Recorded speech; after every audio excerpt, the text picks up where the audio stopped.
Nice to see you. These Liberal governments, we're fixing the local roads, we're listening to the constituents. It's one of the biggest issues that was raised, and already we have action on it. So that's what we're going to get for us. And I'd just like to say how beautiful it is to be in such a lovely multicultural community with the Prime Minister here today. Bennelong, I believe, is one of the most successful multicultural communities, not only in Sydney, not only in Australia, but in the world. And I know that from growing.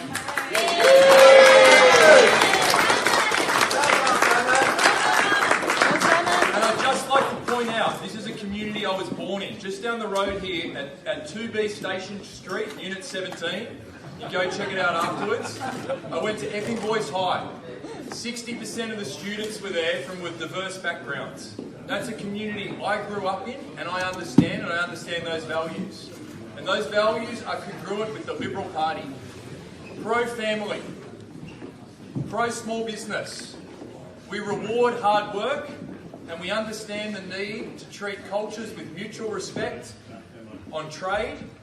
And I think that is what the Liberal government, this Liberal government will do, and that's what I will do representing you. This seat has been held by Liberal MPs all but once. And this seat, with the most multicultural, successful community, I believe, in Australia, was under Liberal leadership and has had a past Liberal Prime Minister do that. And today, I'm very proud to announce we have the Liberal Prime Minister, Scott Morrison. Thank you very much. Can I please begin today by acknowledging the Wallumbilla people here, and any veterans are also here with us today, and including Korean veterans who are here today, Vietnamese veterans who are here today, and form part of such a wonderful community here at Bennelong. Simon, I couldn't agree with you more in terms of what Australia's success is when it comes to our multicultural society. It is a uniquely Australian story, the success of multiculturalism in this country. And I know it's something that you celebrated, it's something that you grew up amongst, and I was the same. And as I look out on the faces of this community, I look out, of course, on the faces of Australia, of so many groups that have come from so many places all around the world, but they've all come here with one mission, and that is to live in this amazing country that we all love so much. And to be all part of a wonderful culture. You've got the Thanks, mate. From that. And I find as I move around the country, and just the other day I was over in Western Australia, and I was meeting with a local Vietnamese community group, and they've created a local soccer club. And I think there might have been a few West Ham supporters in there because they called their club West Ham.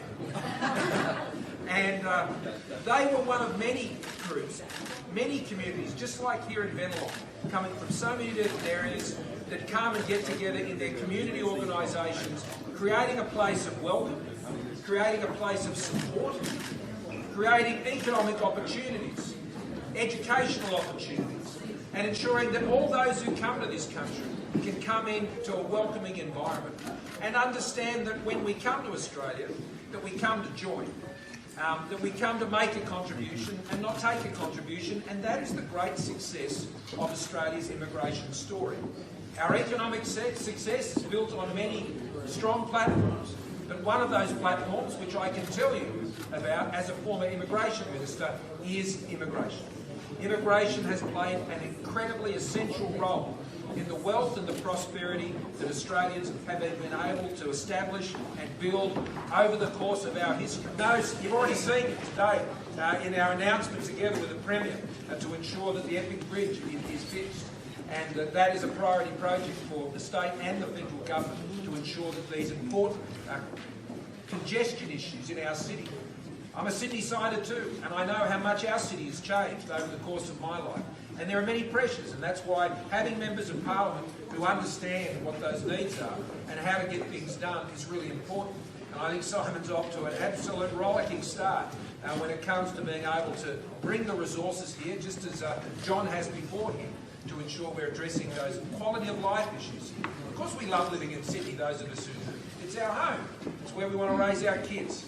But we also want to make sure that the Sydney that they live in is not one that's over-congested, not one that you can't move around in, one that you can enjoy the beautiful quality of life that you can in our city.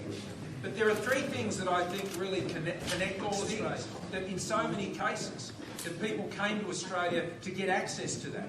And so I've always found that those who come to Australia have in many ways sometimes appreciated these things even more, because they know how special it is. We don't have to look too far around the world to see where there are countries where they don't enjoy the same freedoms. And I know particularly here in this room there'll be those whose hearts are very sad about what they're seeing happening in Hong Kong at the moment.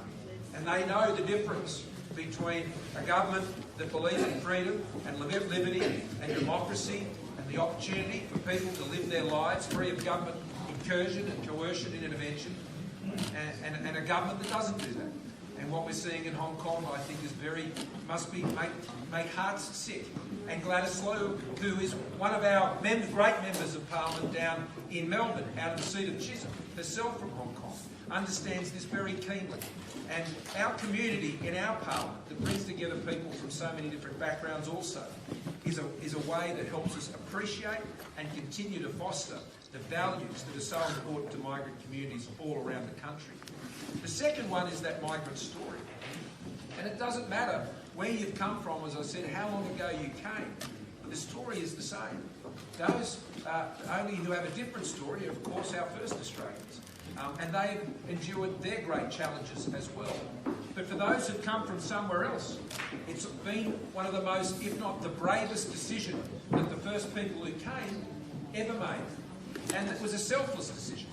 It was a decision knowing that perhaps their life may not be initially better, but their kids' life would be better, their grandkids' life would be better, an opportunity would be established here in this country because it was rightly seen as a place for that opportunity where you could get that go. But what we also know is those who first came were able to achieve success, were able to establish those businesses, were able to share in the prosperity, whether it was in the post-war immigration boom or the more recent immigration waves that we've seen since the Vietnam War, coming out of Vietnam, or more recently coming out of the subcontinent, particularly out of India and Sri Lanka and places such as that, breathing new life and more life into the Australian community. And that migrant story of overcoming, of self-sacrifice, of seeking out and working hard at opportunities, and that reward for effort, all of this is so much part of that story.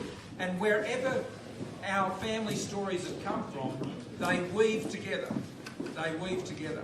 I often think of Australia as a very strong rope, made up of many different strands, hundreds of them, over 100, 160 I think, or thereabouts it is. So many different national stories, so many different ethnicities, so many different religions and faiths, so many different families. But when you put them together, each of them strong, together even stronger.